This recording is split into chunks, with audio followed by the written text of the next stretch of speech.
سارہ کو یہ خواب سا لگتا ہے.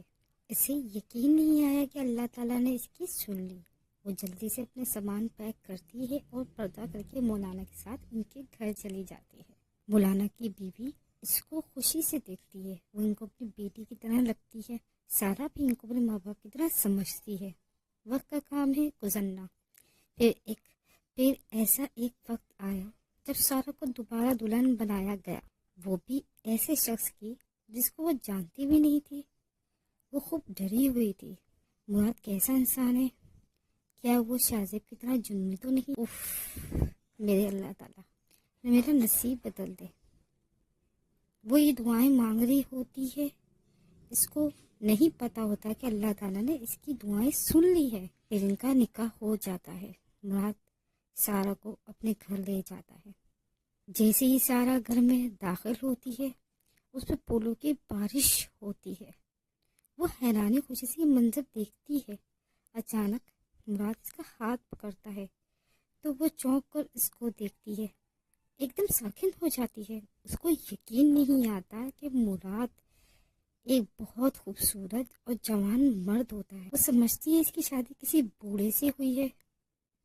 مراد اس کو اپنی باہوں میں اٹھا لیتا ہے اور اس کو اپنے کمرے میں لے جاتا ہے. سارہ اس پل سے خوب ڈری ہوئی ہوتی ہے. وہ جانتی ہے اب دوبارہ اس کا جسم استعمال ہوگا. یہ شخص اس کو استعمال کر کے شادی کے بعد بھیج دے گا. مگر یہ صرف اس کی سوچ. مراد کا ایسا کوئی ارادہ نہیں ہوتا. وہ سارہ کو کبھی نہیں چھوڑ سکتا کیونکہ سارہ سے وہ شدید محبت کرتا ہے. کیونکہ سارہ کے بارے میں مولانا صاحب بتاتے رہتے تھے کہ اس بیچاری پر شاہزیب کتنا ظلم کرتا ہے اور طلاق کا بھی بتاتے ہیں. تو مراد ان کو اپنے بارے میں کہتا ہے اور مولوی صاحب کو یہ بھی بتاتا ہے کہ وہ اس سب حلال کے نہیں کر رہا. مولانا اس کی بات سے بہت خوشی ہوتی ہے. وہ مراد کو بہت پسند کرتے ہیں کیونکہ مراد نے انہی سے قرآن پڑھا ہے اور وہ ہر روز مسجد میں آ کر نماز بھی پڑھتا ہے. مولانا کو مراد سارہ کے لیے بہترین انسان لگتا ہے. سارہ کے لیے وہ کہتے ہیں دیکھو سارہ میری بیٹیوں کی طرح ہے. میں نے اس بچی پہ اتنا ظلم دیکھا ہے. اب مجھے اس پر ترس آتا ہے. شاہزیب اس کے لائق نہیں ہے. کیا تم ایسے نوجوان بنو گے جو اس کو خوش رکھ سکو, اس کے ماضی کو بلا کے اس کو خوب پیار کر سکو؟ مراد مولانا سے کہتا ہے بالکل مولانا صاحب آپ فکر نہ کریں. میں کبھی بھی اس کے ماضی کے لحاظ سے اس کے ساتھ کوئی برا رویہ نہیں رکھوں گا. میں ہمیشہ اس کو ایسی بیوی بناؤں گا جیسے وہ میری پہلی محبت اور چاہت ہے. یہ سب سن کے مولانا بہت خوش ہوتے ہیں اور کہتے ہیں ٹھیک ہے میں تمہارے ساتھ. مراد سارہ کو بہت محبت سے بستر پہ بٹھاتا, اس کے قدموں میں بیٹھ کر پوچھتا ہے تمہیں بھوک تو نہیں لگی؟ یا تمہیں کچھ چاہیے تو نہیں؟ سارہ اتنے نرم لہجہ سن کر الفاظ میں کھو جاتا. مراد مسکرا کر اس کے ساتھ بستر پہ بیٹھتا ہے اور بڑی محبت سے اس کو اپنی بازوؤں میں لیتا ہے. تم پریشان مت ہو, میں کبھی بھی تمہیں تکلیف نہیں دوں گا, میرا یقین کرو. سارہ جب یہ باتیں سنتی ہے تو فوراً اس کی طرف دیکھتی ہے. مراد جب قریب سے اس کا چہرہ دیکھتا ہے تو اس کے حسن میں کھو جاتا ہے. بڑی بڑی خوبصورت آنکھیں, پیارا سا گول چہرہ اور سب سے ہٹ کر اس کے گلابی ہونٹ. مراد جب اس کے ہونٹوں کو دیکھتا ہے تو اس کے اندر عجیب سی پیاس لگتی ہے. وہ اپنے ہونٹوں پر زبان پھیرتا ہے اور اپنے گلے کو تر کرنے کی کوشش کرتا ہے. اس کو لگتا ہے کہ گلے میں کانٹے چبھ رہے ہیں.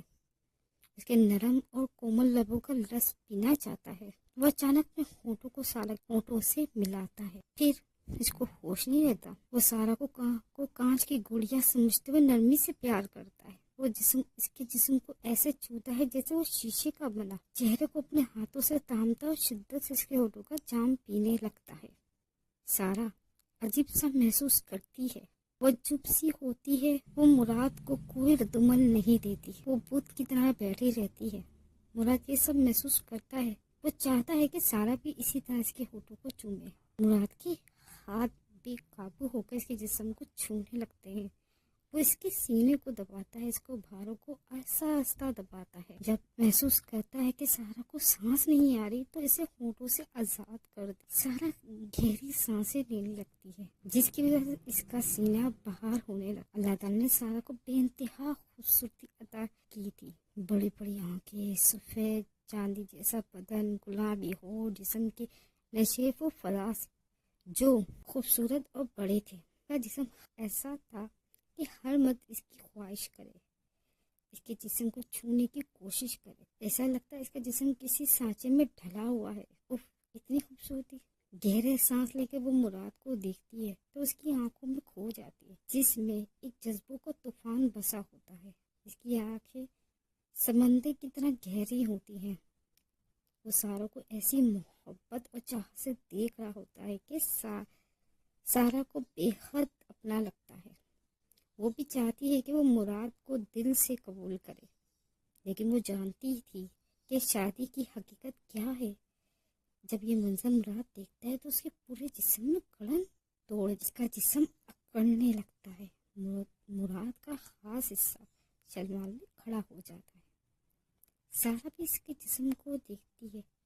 اندر سے اس کے پانی کی تمنا جاگتی ہے، پر وہ ڈری بھی ہوتی ہے. کیا مراد شاذب کی طرح اس کے بدن کو توڑ دے گا؟ وہ دل ہی دل میں سوچتی رہتی. دوستوں، باقی کی کہانی انشاءاللہ اگلی قسط میں. چینل کو سبسکرائب کریں، بیل آئیکن دبائیں اور کامنٹ میں بتائیں کہ کہانی کیسی لگی. آپ کی حوصلہ افزائی سے ہماری ہمت بنتی ہے. شکریہ.